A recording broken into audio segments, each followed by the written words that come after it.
everybody, and welcome back to the Fairy Tale family, where our goal is to put a little bit of magic into your everyday. I'm Chelsea, and today we're going to be comparing Disney park resorts on the Walt Disney World property. So I think right away, it's worth noting that if you are uncomfortable talking about money, or if you're triggered talking about, I don't even know how to say the caveats here. We're going to be talking about how Mark and I stayed at a value resort when typically that is not our MO anymore. If you are uncomfortable, if you feel that I'm being snobbish, which I am. These are first world problems. Just gonna put that out there right away. But if this makes you uncomfortable, you can let me know in the comments and we won't make these videos anymore. But the idea here is to be very transparent and honest with you about our November stay at Disney's Art of Animation. So let's backtrack just a little bit. When Mark and I started going to Walt Disney World, he took me for the first time when I was 19 years old. We had been dating for 3 months and we stayed at a value resort because we were in college and that's what we could afford. Now, we did that for years. We stayed at All-Star Movies, All-Star Sports, All-Star Music. Pop Century was one that we frequented when we would travel to Disney World because that's what we could afford. And it was just the two of us and we were very young. Disney has since gone up in price for sure since I was 19 last year. JK.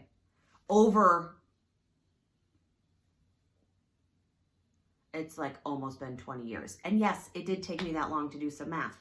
So Disney's gone up in price. I am not here to argue that Disney is not an expensive vacation. It can be. It absolutely can be. We just did a video, which will be linked above, of course, on how you can afford to go to Disney using value resorts. So I just want to make it clear that we're not anti-value resorts. We are not. When Mark proposed to me, what year are we in? 2020? So this summer, that will be 11 years ago. When Mark proposed in front of the castle, also if you would like a video on our proposal story, I would be happy to tell it. It's a really fun story. The next day, we looked at a Disney Vacation Club model home. And Mark strategically proposed and then convinced me to buy DVC. Should we have purchased Disney Vacation Club then? No, friends. Financially irresponsible decision for two people with very basic jobs and a brand new house with a brand new mortgage. So no, we shouldn't have. Has it paid off for us? 1000%. Okay. So I've been trying to get Mark to do a video with me on would we repurchase DVC or how might we do it differently. And I think if this video gets, let's say, 100 views, he has to come on with me. He's been refusing to come on. But I think his perspective is really important here. We view money very differently. So if this video gets 100 views and your comments below, Mark will come on. We'll make that happen. Don't edit that out, Mark Steven. Anyway, we bought into Disney Vacation Club, which means that we bought into a points-based deed where we own a part of Disney Resort. And this means that we have a home resort and we can use our points at any other Disney Vacation Club resort. These are the deluxe level resorts. So for the past 11 years, Mark and I have stayed at the Contemporary, Bay Lake Tower. We have stayed at Animal Kingdom Lodge, which is amazing. We've stayed at Katani Village. We've stayed at the Polynesian. We tend to stay at Bay Lake Tower the most. Wilderness Lodge. I love Wilderness Lodge. But we tend to frequent Disney's deluxe resorts and some moderates as well. Those tend to be the categories that we've been at for the last decade. So when we booked in November to go stay at Art of Animation, we might not have been fully prepared for what awaited us back at a value resort. Here's what I mean. We have grown accustomed to, and I'm not apologizing for this, by the way. One of my resolutions was just to own how extra I am. So here's what we're doing. I'm used to a certain level of amenity at a resort, at a Disney resort specifically. I think Disney has like spoiled me for any hotel ever because their beds at the luxury resorts are so comfortable, like the quality of the sheets and the mattress and the pillows. And I know you don't go to Disney to sleep, but because you have such busy days, that sleep is so important.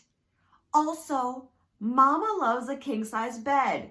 So when we opened the door to our very cute Art of Animation room and there were 2 doubled beds, we were like, I guess we're sleeping separately.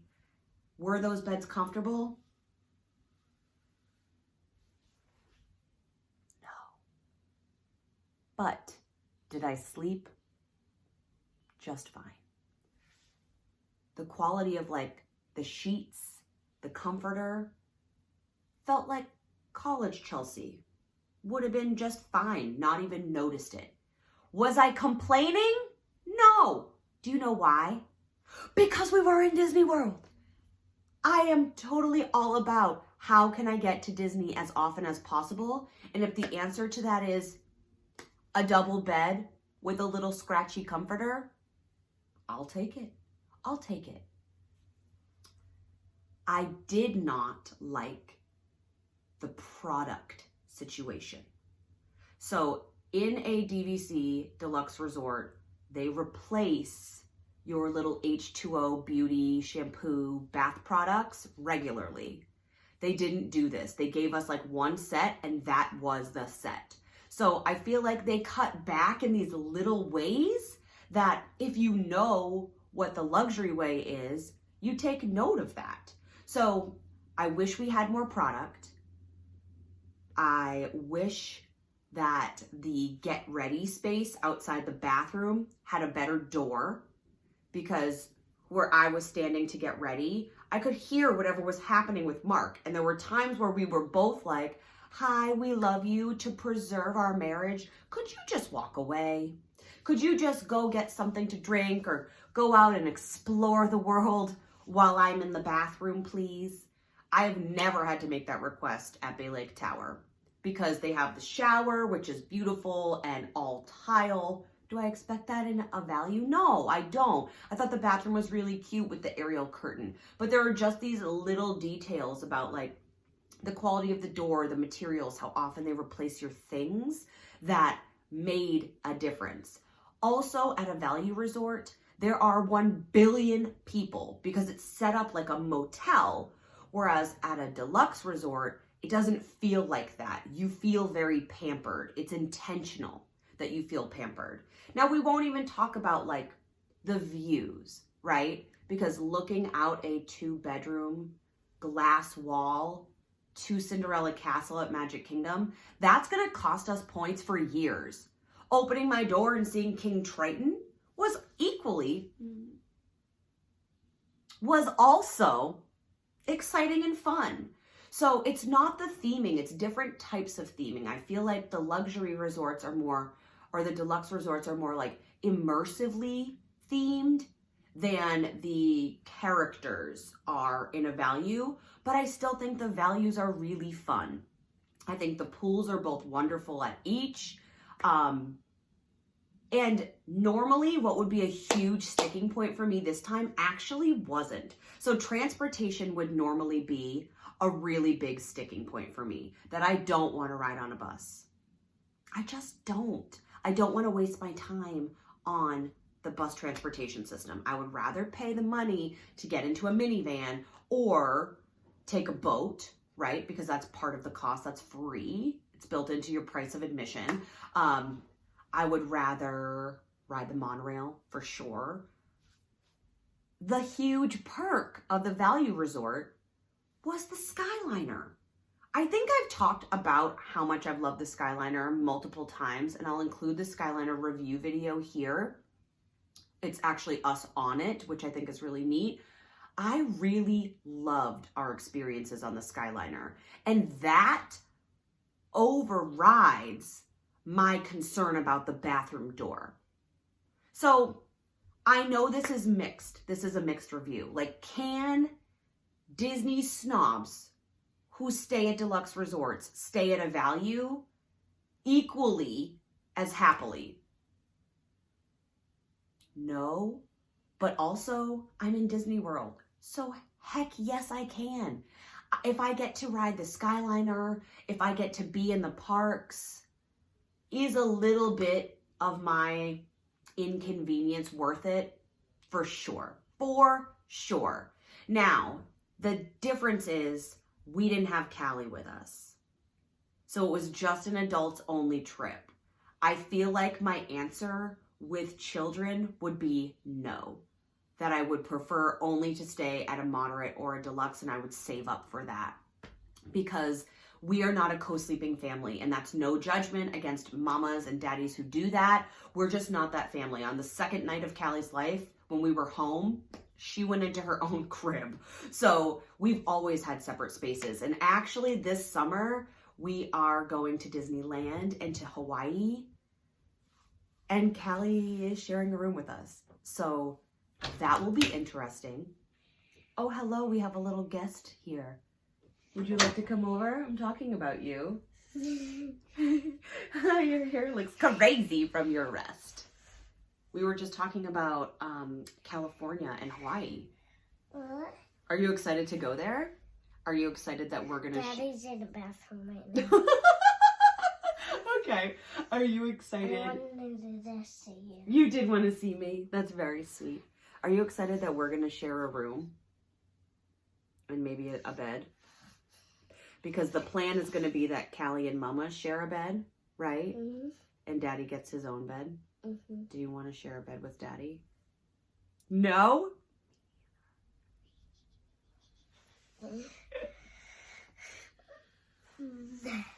Are we going to get ready for swimming lessons soon? I paused Mary Poppins, but... Are you watching Mary Poppins? Can you say her name in an accent? Mary Poppins. Mary Poppins. But Mama... What? So, I have a lot more to get up. I did half and then I have to do more half. Do you think maybe we can do the other half tonight after? No, I'm gonna do it. What? What time is it? It's 3:40. So we're gonna have to get ready in a little bit to go to swimming. Did you do all these? Yeah. From this? No, these are just in the background. They've seen these, right? Friends, you've seen our Naveo catalogs where you can get 1 free month of this service, which is an app-based photo service for free by using the code The Fairy Tale Family. Right? We send one of these to Mimi every month too. I'm thinking I'm gonna go get a rest. All right. Sorry about that little break-in. So I just think because we are not a family that is used to sharing space, sleeping space with our daughter, that I don't know if a value resort room, like a studio room, would be beneficial to us. So in bigger spaces, we're able to like pull out a couch or block off using a curtain, which we've purchased from Amazon Prime now. We've had the rooms measured, we've got all those details, and then we were able to like create our own rooms within the room. Now, I don't think we're going to be able to do that in California, depending on where we stay, and in Hawaii. So definitely there'll be reports of that, and maybe it'll be incredible. And in the future, yeah, we can go more often because we can stay at value resorts and Callie and I can share and Mark can have his own bed. My sister-in-law is awesome at that with her daughter. They've been sharing space for a really long time, so they can kind of like travel in one unit for one bed. So I think that it may be different for our family answering this question for value versus a moderate or a deluxe. So I hope that some of this rambling was helpful for you in trying to decide, if you're trying to decide where you should stay, who you're going with, what the purpose of your trip is.